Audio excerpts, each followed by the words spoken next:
Hello everyone, myself is TJ Abraham. I am one of the directors of iLearn IAS and I am also taking GS paper for Ethics, Integrity and Aptitude at iLearn IAS. So today we will learn a small concept in GS paper for Ethics, Integrity and Aptitude, and the way UPSC has given the heading of that particular paper is Ethics, Integrity and Aptitude. So today we will try to understand this particular term ethics. What is the meaning of ethics? Okay, it's a bit confusing term, and we usually tend to confuse this particular term with another term, that is morality. So in this particular class, what we will be doing is that we will try to have a thorough intuitive understanding of this particular term ethics. Okay, so as per convention, let's start with the definition. So what is ethics? Ethics may be defined as the systematic study of human actions from the view of the rightfulness and wrongfulness to achieve social and human well-being. So I have highlighted few words here. One is systematic study to achieve social and human well-being, and also I have underlined the term rightfulness and wrongfulness. So let's try to understand what is systematic study. Okay, ethics is defined as a systematic study of human actions. To understand that, let's take another definition of ethics. Ethics is a systematic study of morality. Ethics is what? A systematic study of morality. Now, what is morality? Now, morality means what as per an individual they consider to be right and wrong. For example, my moral principles or my moral values or my morality implies what I consider to be right and what I consider to be wrong. And my childhood, my socialization process, my education, the people who I have interacted with, okay, the media that I have consumed, all this have profound influence on what I consider to be right and what I consider to be wrong. So this particular concept of morality is purely based on what? Personal standards. Is based on what? Personal standards. So as per my personal standards, what I consider to be right and what I consider to be wrong. That is what is called as what? Morality. Now what is meant by systematic study of morality? Okay. Now, what is meant by systematic study? Systematic study means we are studying something based on certain theoretical framework, based on reason, based on logic, based on theoretical frameworks, based on theories. We are trying to what? Understand something. So, morality is something that is based on what? My personal standards. But when we start studying the concept of right and wrong on a systematic based, on the basis of certain established standards, that can be certain theories, theoretical framework, through thinkers, then we call it as what? Systematic study of morality, and that can be said to be what? Ethics. So ethics is what? A systematic study of morality, not based purely on my personal standards, but based on what? Certain theoretical framework. So the general understanding is that I can be moral alone. If I feel something is right as per me, that is right. But I cannot be ethical alone. For something to be ethical, I should be able to what? Justify it in a rational, logical manner. So here we comes up with the term what? Ethics may be defined as a systematic study of human actions from the view of their rightfulness and wrongfulness to achieve social and human well-being. Okay. Now to take a funny analogy, we have the very popular Tom and Jerry show, right? So both Tom and Jerry, when they come across certain predicaments regarding how to do something, on one side, let's take the case of Jerry. On one side, a devil Jerry appears, on one side, a angel Jerry appears. And the devil Jerry tries to say what is the wrong thing to do, and the angel Jerry tries to comment on what is the right thing to do. So here, what is Jerry actually doing? He is contemplating what is right, what is wrong and what is right. But that is purely based on what? His standards, his personal standards. He is not going into some systematic theories or framework or nothing like that. But when it comes to ethics, it's very important that what they should be a systematic study. Okay. Now, this question of what is right and what is wrong, that is a question that we have been trying to solve, address from the very beginning of humanity. Initially, for a long period, we had our customs, we had our culture.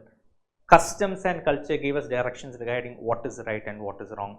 Religion gave us directions regarding what is right and what is wrong. Then we had this wonderful age of enlightenment where we started questioning everything, inquiring everything purely on the basis of what? Reason and logic. Okay. And similarly, we also started taking and evaluating this particular idea of morality, and we also tried to what? Critically analyze based on what? Certain theoretical framework and rational argument. Hence, we have what? The birth of ethics. Okay. So, hope everyone got an idea regarding what the difference between morality and ethics. Morality is purely based on what? My personal standards, and ethics is based on what? Certain established standards. Okay. So, hope everyone got an idea. I'll just go through definition one more time because we need to cover one more idea. Ethics may be defined as a systematic study of human action from the view of their rightfulness and wrongfulness. And what is the purpose of ethics? It is to achieve social as well as human well-being. Okay. Now, what is meant by to achieve social and human well-being? See, if people are ethical, if people are good, if people have an inclination to do the right thing, then society itself would be what? Better off. I'll give you an example. Now, let's take two scenarios. Now, in India, it is prohibited to what? Determine the sex of an unborn child. Now, why is that? Because of certain historical reasons, we have a inclination to misuse the sex of the child, because there is something called as a male preference, boy preference. And if it is a girl, there is a possibility that what? Abortion can be done. So, people has a tendency to misuse a certain things, do the wrong thing. So, that is why we have what? Rules, laws and regulations doing it. So, if people were themselves having a natural inclination to do the right thing, then this law would not have been required. So, if people were ethical regarding this particular issue, what is not required? Law is not required. So, one aim of ethics is to what? To make people good, to develop an inclination of the people to do the right thing, to make the right choices. So, people will have a natural inclination to what? Do the right thing. Okay. And the example, like in India, we have the Dowry Prohibition Act, because a lot of injustice takes place in the name of dowry. If you go to the Gulf countries or the European countries, they do not have a dowry prohibition law. Why is that? In India, there is an inclination to take dowry, inclination to misuse dowry. So, unless we externally prohibit it, people will there is a possibility that what? Do it. So, if people are a natural inclination to do the right thing, then the requirement of law and other checks and balances can be what? Greatly reduced. So, the purpose of ethics is what? To make people good, so that what? They have a natural inclination to what? To choose the right thing. Okay. So, that is regarding what? The ethics. So, hope everyone got the difference between what? Ethics and morality. Ethics is based on, both ethics and morality are inquiring into right and wrong. Ethics is based on what? Established standards, that is based on theoretical framework, based on reason and logic. By dialectics, we are trying to understand what is right and what is wrong. Morality is based on what? Our personal standards. Okay. Now, so the question is, see, this is something that is natural. Should we conduct a systematic study? Is there something requirement of a systematic study required? Now, to throw some light into that particular idea, I'll give you a particular situation. It's a very famous situation. This is called the trolley problem. Probably like towards solving this particular dilemma, you can post your suggestions in the comment box. Okay. Now, this is the popular trolley problem. I think I'll take it from this side. Okay. Now, a trolley is moving down in an uncontrolled manner. If no intervention takes place, this trolley is going to run over 5 people. Now, they are not tied here. Just imagine that they are working here. Fortunately or unfortunately, you are there in this particular junction. If you don't do anything, this particular trolley is going to run over 5 people.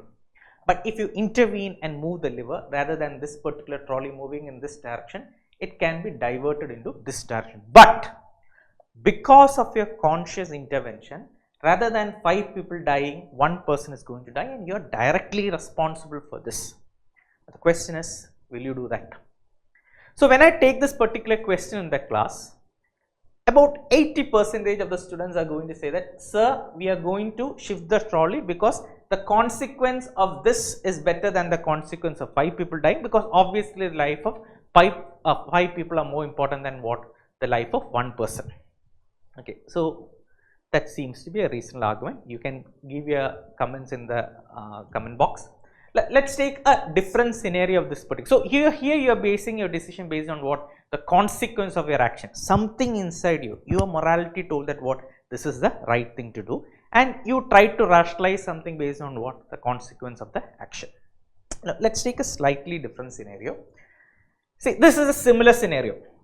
Now what is happening is that a train is moving down in an uncontrolled manner. If nothing happens, this train is going to kill 5 people. But again, fortunately or unfortunately, you are in this particular bridge and there is a big person standing in front of you. Now if you push down this particular person is going to fall down. He is going to block this particular part and this train is going to run over this particular big person. This big person is going to die, but the trolley is going to stop and 5 people are going to be saved at the cost of 1 person. Now the question is that, will you do it? Now what happens in the class is that 80% who have agreed earlier now declines to do it. When asked the question why, they say that they feel it is wrong. Their morality is saying that what? It is wrong.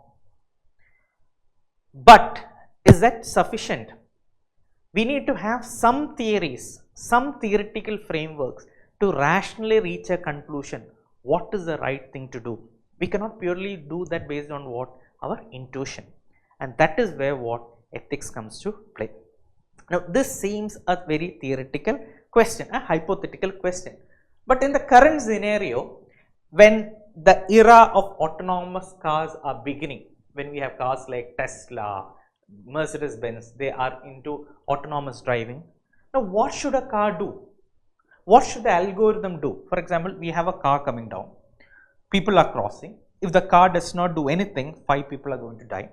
If we take a deviation, 1 person is going to die at the cost of 5 people. Now, does the car have feelings? Does the car have morality based on their own personal standards, based on how this car was developed, how the car grew, the car's religion? No. Unless we, through specific instructions, through rational arguments, we program the car what need to be done in these situations, the car will not be able to what? Make a choice. So here we need to come up with certain ethical algorithms, ethical instructions to help the car what? Make a right choice. So it is in all these scenarios that what? Ethics comes into play. So particularly as a civil servant, where you not only have to use, where you not only have to address social issues, social problems, our country's problems, but you need to address it using the right manner, right way. You need to be ethical.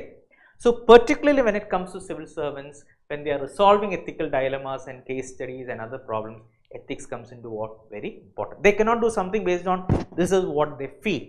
They should be able to rationalize. I did it based on these standards. I did it based on these things. I did it based on these things. They should be able to come up with what? Rational argument to justify why they did or why they did not. That is where what? Ethics comes into play. Okay. Now, so far we have been discussing certain theory, certain hypothetical situation. Now, let's try to discuss a real ethical dilemma that is faced by a civil servant. So, this is something that has happened, and again that is happening because the second wave of COVID is taking place and certain restrictions are imposing. So, this is a picture of the Kerala-Karnataka border. This is a picture of the Kerala-Karnataka border. The Karnataka force have blocked the border and have given clear instructions to, and the government of Karnataka have given clear instructions to them not to permit anyone to enter from Kerala to Karnataka. Okay, because in Kerala, the number of COVID cases were drastically increasing. Now, when it comes to the northern district of Kerala, Kasaragod, like for those people to avail medical facilities. Since Mangalore is closer to them, they go to Mangalore to avail what? Medical facilities. So that was a normal routine there. So what happened is that, imagine you are a civil servant, you are standing there, and immediately an ambulance come to you at high speed, okay, running the siren. You stop the vehicle, and when you look at the vehicle, you can see a pregnant woman who is facing medical complication. And when you discuss with them, you understand she needs immediate medical attention, or both her and the child's life is going to be at danger. So on one side, you have what? You have the rule of law. That is, the government of Karnataka has given you clear instructions that whatever may be the case, you should not let anyone pass through, because if this particular person has COVID, that can spread in Karnataka. But on the other side, you are an individual. Based on humanitarian consideration, you know that what? This person needs immediate medical attention. If you don't help that particular person, her life and the child's life is going to be at what? Danger. So you are facing something called as what? An ethical dilemma. You are confused what is the right thing to do. So it is in these type of situations we need to have what? Clear instructions, clear frameworks, clear protocols to decide what is right and what is wrong.